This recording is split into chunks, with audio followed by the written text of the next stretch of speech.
കഴിഞ്ഞ ദിവസം നമ്മൾ ഗ്രൂപ്പിൽ പറഞ്ഞിരുന്നു ലയൺ ഹെഡ് എന്ന് പറയുന്ന പ്രൊഫേമിനെ നമ്മൾ സപ്പോർട്ട് ചെയ്യുന്നില്ല എന്നുള്ളത്. അത് സപ്പോർട്ട് ചെയ്യാത്തതിൻ്റെ മെയിൻ റീസൺ അതൊരു പുതിയൊരു കമ്പനി ആയിരുന്നു. അതുപോലെ തന്നെ അവരുടെ പേ ഔട്ട് റിജക്ഷനും കാര്യങ്ങളും കുറേ ഒത്തിരി ഉണ്ടെന്ന് കണ്ടിരുന്നു. അതുപോലെ അതിൻ്റെ മെയിൻ റീസൺ HFT അലോഡ് ആയിട്ടുള്ള ഒരു ഫേം ആയിരുന്നു. പരമാവധി HFT അലോഡ് ആയിട്ടുള്ള ഫേംസിൽ നിന്ന് മാറി നിൽക്കാം.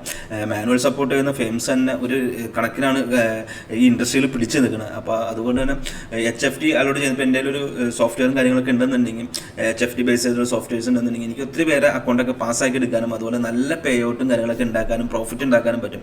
ഇതെല്ലാം കഴിഞ്ഞ് നമ്മൾ പേ ഔട്ട് റിക്വസ്റ്റ് കൊടുക്കുന്ന സമയത്തായിരിക്കും ഓരോരോ റീസൺസ് ഒക്കെ പറഞ്ഞ് നമ്മുടെ പേ ഔട്ട് റിജക്ട് ചെയ്തത്. അപ്പോൾ ഒരു പരിധിയിലും തുടക്കം കമ്പനി എന്ന നിലയ്ക്ക് ചിലപ്പോൾ കുറച്ച് കാലത്തേക്ക് ഒരു പേ ഔട്ടൊക്കെ കൊടുത്ത് ക്ലയൻസിനെ കിട്ടാൻ വേണ്ടി അട്രാക്ഷൻ ചെയ്യാൻ വേണ്ടി കുറച്ച് പേ ഔട്ടൊക്കെ കൊടുക്കുന്നുണ്ടാവും. അത് കഴിഞ്ഞ് കഴിഞ്ഞാൽ പിന്നെ ഇവർ അവരുടെ തനിസ്വരൂപം പുറത്തെടുക്കും. അപ്പോൾ അതുകൊണ്ട് പരമാവധി ഇങ്ങനെയുള്ള കമ്പനികളിൽ നിന്നും മാറി നിൽക്കുക. അപ്പോൾ നമ്മുടെ ഗ്രൂപ്പിൽ തന്നെ ഒരു ആൾക്ക് ഏകദേശം 21K അടുത്ത് പേ ഔട്ട് ഉണ്ടായിരുന്നു. അപ്പോൾ ഞാൻ ആ പോസ്റ്റ് ഇട്ടതിന് ശേഷം ആൾ കമൻറ്റ് ചെയ്തിട്ടുണ്ടായിരുന്നു, ഓൾറെഡി സ്റ്റാർട്ട് ചെയ്തിട്ടുണ്ടായിരുന്നു. അപ്പോൾ ആൾക്ക് 21K അടുത്ത് റിജക്ഷൻ പറഞ്ഞ കാര്യം മൾട്ടിപ്പിൾ അക്കൗണ്ട് യൂസ് ആക്കി എന്ന് പറഞ്ഞിട്ടാണ് അവർ റിജക്റ്റ് ചെയ്തേക്കുന്നത്. അപ്പോൾ ആൾ 1-2 അക്കൗണ്ടൊക്കെ എടുത്തു, പക്ഷേ ആൾ ആകെ ഒരു അക്കൗണ്ടാണ് എടുത്തിട്ടുള്ളൂ. എന്തായാലും കൂടുതൽ പേര് ഇതിനകത്ത് ചെന്ന് വീഴാതിരിക്കാം. ഇപ്പോൾ അഫിലിയേറ്റ് ലിങ്ക് ക്രിയേറ്റ് ചെയ്തിട്ട് 30% കമ്മീഷനൊക്കെയാണ് കൊടുക്കുന്നത്.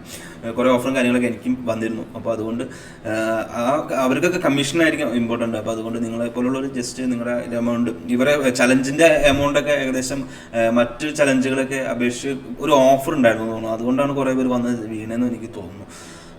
1K അക്കൗണ്ടിനൊക്കെ ഏകദേശം നോർമൽ റേറ്റ് തന്നെ 459 വന്നത് സ്റ്റാൻഡേർഡ് റേറ്റ് ഒക്കെ പ്രൈസ് തന്നെയാണ്. വലിയ കുറവൊന്നും പറയാനില്ല. 100K ബേസ് ചെയ്തിട്ടാണ് ഞാൻ പറഞ്ഞത്.